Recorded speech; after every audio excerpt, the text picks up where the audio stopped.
I'm talking to Kristy Lark, who's one of the finalists in the Next Generation Family Business Awards.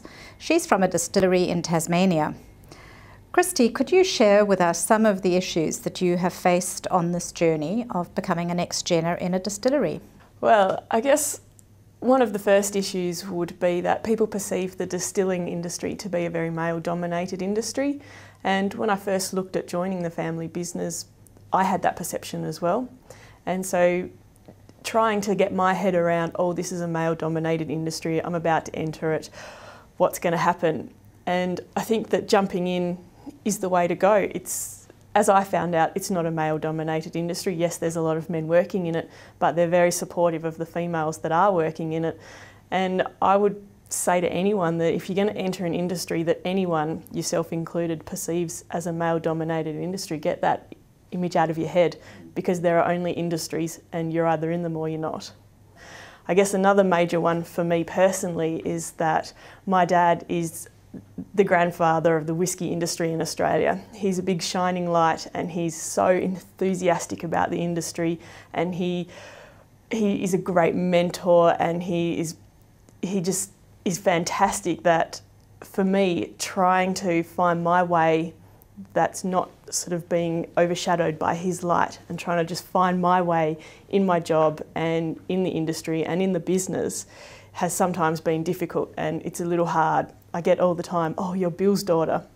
And it's like, yes, my name is Kristy. I am in this industry. I've been doing it for a long time. And, you know, sometimes it's difficult stepping out of his shadow, but it's worth persevering and it's worth doing. Could you tell us about some of the processes and the learnings that you've experienced upon this journey? I remember at one point I think you actually won a bursary to go over to Scotland to see how they make whisky in Scotland. Is that right? Oh, definitely. I learnt a lot on the job. There's no real courses that you can do in Australia for distilling.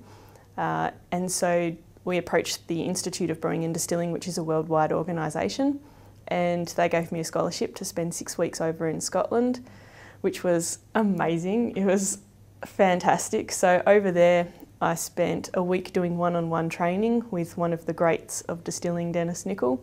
I spent a week at the Ben Nevis distillery doing work experience, spent a week at a conference, and then 3 weeks working my way around as many distilleries as possible. I'm sure some people would think that was hardly a job. Well, yes, like any job, there's good bits and bad bits, and that certainly was a good bit. Yes, it was an eye-opener.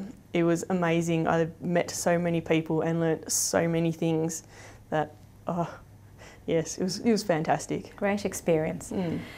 And what actually prompted you to start this journey in the first place? Did you train in the liquor industry? Certainly not. All through high school and right up until I actually joined the distillery, I had envisaged myself being an air traffic controller. In fact, I worked my way to do that. I applied to go to the air traffic control school in Melbourne. Out of 3,000 applicants, they accepted 10 people, and I was one of them. And right at the last minute when I was packing my bags, I realised, no, that's not where I want to be. I actually want to be in the distilling industry. I had worked part-time on the cellar door up until then as a bit of an after-school job and a bit of a job to get some money so that I could make the move to Melbourne to do air traffic control. But I guess right at the last minute I realised my heart wasn't in it, and I went into the distilling, and it was then that I expressed an interest in doing production, and I've worked my way up from there since then. So you could truly say that you joined the business as an opportunity as opposed to an obligation, because it doesn't sound as if you ever felt obligated to go into the distillery. No, I was never obligated to go into the distillery. I'm sure my parents did have hopes for me the whole time, and I'm sure they're glad that I've chosen this path instead of air traffic control. But had I chosen anything that wasn't the distillery, they would be more than happy for me and supportive of whatever I did. But no, it wasn't an obligation. Now that I've been in the distillery for a long time, sometimes it feels like it is, but it's certainly not. Yeah. Kristy, if you were preparing to train as an air traffic controller, I'm sure you exhibited all the necessary attributes for that kind of a role. How did you then prepare yourself for this job? Did you go back and get any different education? Have you done that? Are you planning any? Yes, I went back and did a Bachelor of Business I did 3 majors. So I majored in human resource management, small business management and marketing.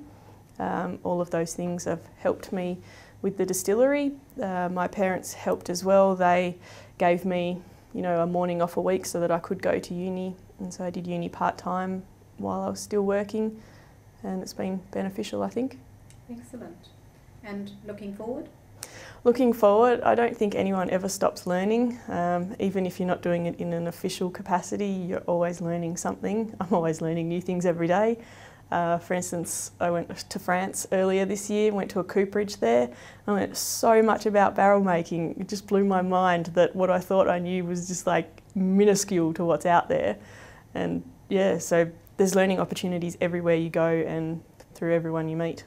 Excellent. Well, thank you very much for talking to us, Kristy, and we wish you well. And I'm sorry that you can't be with us because you're off to a wedding. Yes, I'm off to my friend's wedding in London, which is very exciting. I can't wait to see her again. I wish I could be here at the conference, but fortunately, London calls. We understand. Thank you, Kristy.